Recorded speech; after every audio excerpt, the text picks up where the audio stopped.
afternoon, everyone. So I wanted to share with you a perspective that happened today. And maybe it'd be just better if I just tell the story. So I've been kind of running around a lot doing some errands. I wanted to go to get some yarn for the turtle project I want to do, and I needed to get some they're like eyes for they're like doll eyes to put into the stuffed animals. And so I knew I needed to probably go to Joann's, and then I needed to get chicken food, which means I have to go to the feed store, and I needed to get crickets for Harrison's gecko, so I needed to go to the pet store. So of course I'm like trying to line up, what's the most efficient way to do this. I also had a chiropractic appointment, and had to go get Harrison's friend, because he's over here spending the night, and that was going to happen in the early afternoon. And so got up, had my coffee, had my toast, and just got going. Went to the chiropractor, and happened to be that the feed store was right next door. So I went ahead and I got the feed, and then came home, and I'm like, okay, this is a good, I'm on course. Dakota, leave the chickens alone. I'm on course to get all the chores done that I need to get done, or I want to get done. And came home for a brief minute to kind of get the sizing and whatever information I needed for my projects. And then I headed out to go get the things that I wanted to get, and I needed to get crickets too for Harrison. So I was like, okay, well, I can think of the places downtown Beaverton, and I'll go and I'll hit Joann's, and then I'll grab a coffee because it's Friday and I want an iced coffee. I haven't had one in a while. And then I'll get crickets. And I'm pretty happy. I got in the car and I go to Joann's, and I go to walk through the door, and the doors don't open. And on the side of the building, it says, sorry, we're closed due to a power outage. And so I was like, oh man. I wanted to go because I'm trying, in my head, I'm trying to make it, back to back, because I have to be done by a certain time or be back at the house so I can go pick up Harrison's friend. And so I just take a deep, I said, you know what, this is not something that is worth being upset about. Take a deep breath. I took a deep breath, and I said, okay, I'm going to go get a coffee.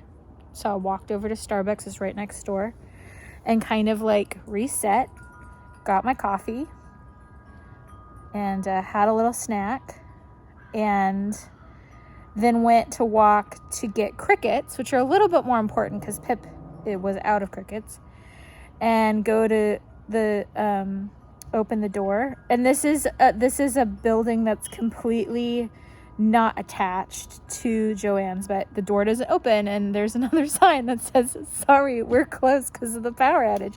And it's it's this huge shopping center, and the two stores that I need to go into are both closed. And in my head, I'm like, what the hell is this is I briefly thought, this sucks. This is the worst day. And then I caught myself. For the very first time, I caught myself. And I thought, well, that's stupid. It's not the worst day. And so because I was able to catch myself, and I thought those were just moments. Yes, it's inconvenient because I had a grand big plan, but I was like, okay, look for the silver lining. Like, there's got to be something good I got out of this, even though I've wasted my time. And I'm like, actually, no, I didn't waste my time, because I had a nice drive. It was fresh air. It's beautiful. It's put me in a happy mood. I've got my coffee, and I'm really enjoying that. And I've had some time to myself, and I can come up with another game plan, and maybe the universe is wanting something else to happen for me right now. And this is not something that I can't problem solve. And so I took a deep breath and I was like, okay, I need to just refigure out a new plan. I've got to pivot, right? It's not worth getting upset about. All I've got to do is pivot. And so I got in the car and I was like, okay, I've got an hour before I got to go pick up. Harrison and I are going to go pick up his friend. Let me go home and take a little breather, and then we'll go get his friend, and then I will reassess what the plan is for the rest of the afternoon. And since I've got to go out again because I still need to get food for Pip. And so I came home and we went and we got his friend, and they got comfortable. And then Jared says, hey, I'm taking the afternoon off. Want to go do something? And I was like, yes, I do want to go do something. I want to go look. I'm trying to specify. I want to go to Joann's to look for yarn and these items that I need. And we need to stop and get food for Pip. And so he said, well, I will come with you. And so it ended up being, I forgot one thing. Another thing that really could have just tipped me in previous times is when I got home from originally, before we went and got Harrison's friend, I put my coffee on the kitchen table, and I thought, I need to put it somewhere different, because if I forget that it's here, Mason will get to it. Mason loves lattes. I feel I should write a children's book about that. Mason loves lattes. So I go to start some laundry, and I'm like, Mason, where are you? And he's following me. Okay, so I'm like, all right, he won't touch it if he's with me. And then I go back downstairs and I go into our bathroom to start organizing a drawer. Because one thing I did manage to get, I've just discovered the wonders of home goods, some drawer organizers. And so I started organizing a drawer. And all of a sudden I hear Harrison go, Mason! And I just knew instantaneously. I was like, oh no, he got my latte. That's my latte that I've wanted all week. And sure enough, I walk out and there is coffee all over the floor. And he smells like toffee nut.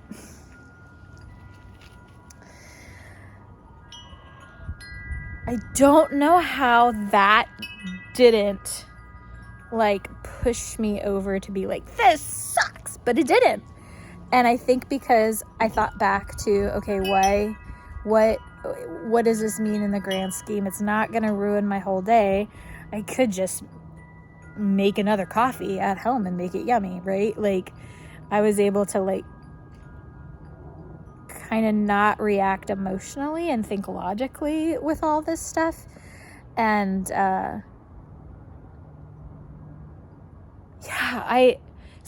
so fast forward, and Jared and I go out and we have a wonderful little trip out to get things. And I even wrote down some things I needed and I still forgot them, but that's okay. It's all right. Because I will probably at some point realize that I need to go back out and get some other supplies. So, well, hello, madame.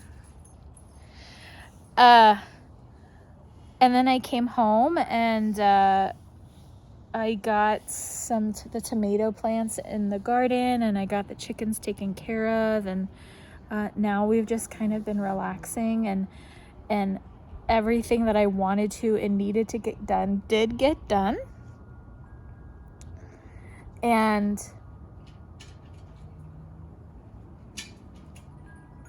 I keep thinking back about how in a different time and place, I would have let those few moments ruin my day, right? And that anything and every little thing that happened after that would be, oh my God, not another thing. Oh my God, not another thing, right?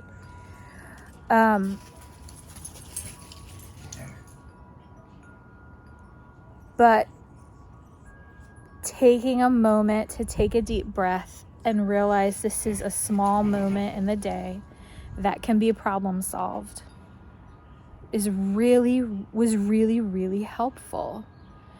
And it didn't ruin my day. And it ended up being a great day. And I got to share it with Jared.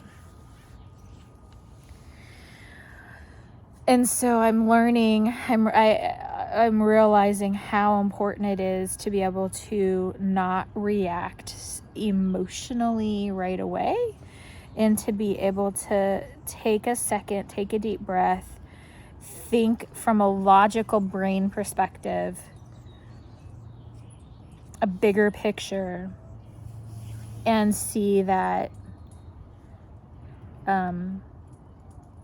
there's good things happening all the time, and one little thing isn't going to ruin your day. It now, I think if circumstances were different, like if I didn't have time to go out later, or I had to have those things, that's when it, the anxiety starts to get like, how am I going to get it? How am I going to get it? But the circumstances were just right to where I was able to, but that being said, being able to recognize it and practice that and have that be accomplished in that setting, the more I can practice doing that, the stronger that ability is going to get for when the circumstances are tougher, right? Because you can't, I've talked about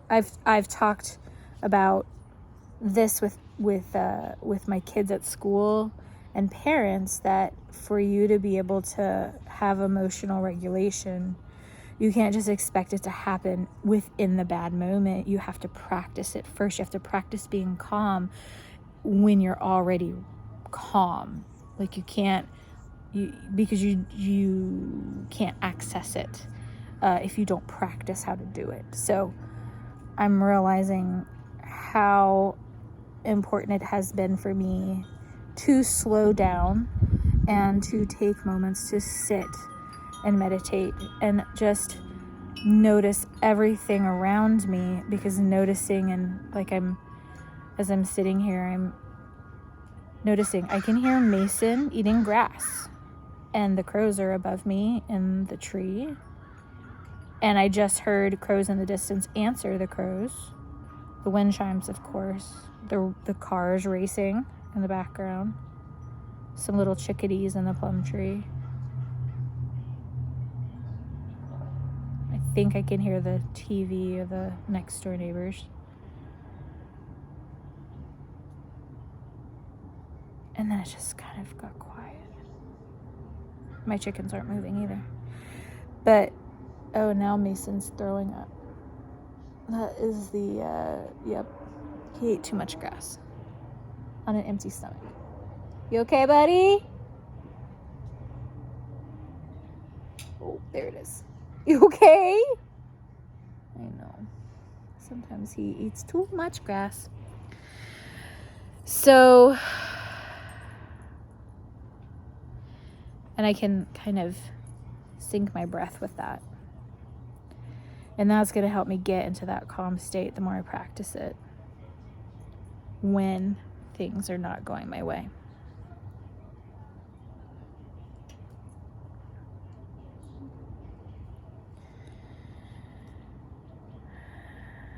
Easier said than done sometimes, I know. It's easy to sit here and say that when it's worked for me.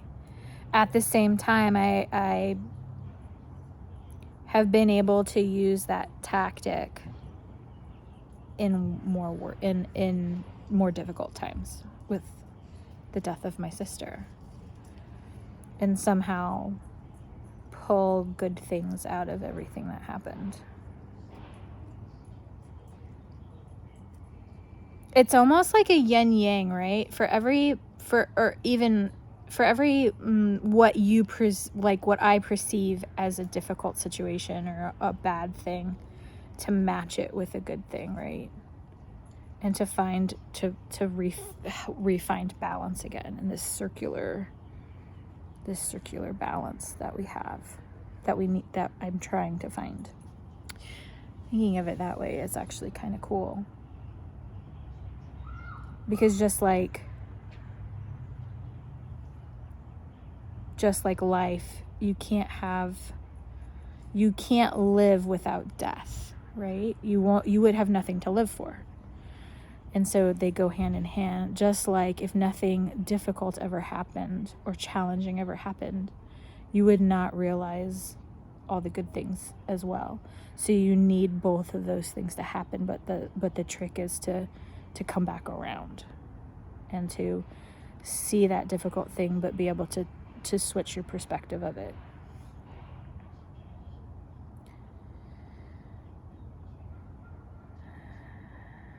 That went way deeper and more philosophical than I thought it was going to go. That's what happens sometimes, though, when I start talking and I'm outside and I'm really listening to my thoughts. There's a lot of wisdom. I feel like there's a lot of buried wisdom in this brain that like only comes out when I'm like, I can make the connections, when I'm calm. I hope that helps you guys find some calm and some tranquility and the ability to take a rough day and change your perspective and flip it around and see the other side of the coin. Yeah. Wow. 17 minutes. Sorry, you guys. Okay, I'm going to sit here and soak up some more sun, and I'm going to just be quiet and close my eyes and like listen to every single little noise. Somebody's still eating grass over there. I hear the pluck of grass. Have a beautiful day, and I will talk to you soon. Bye.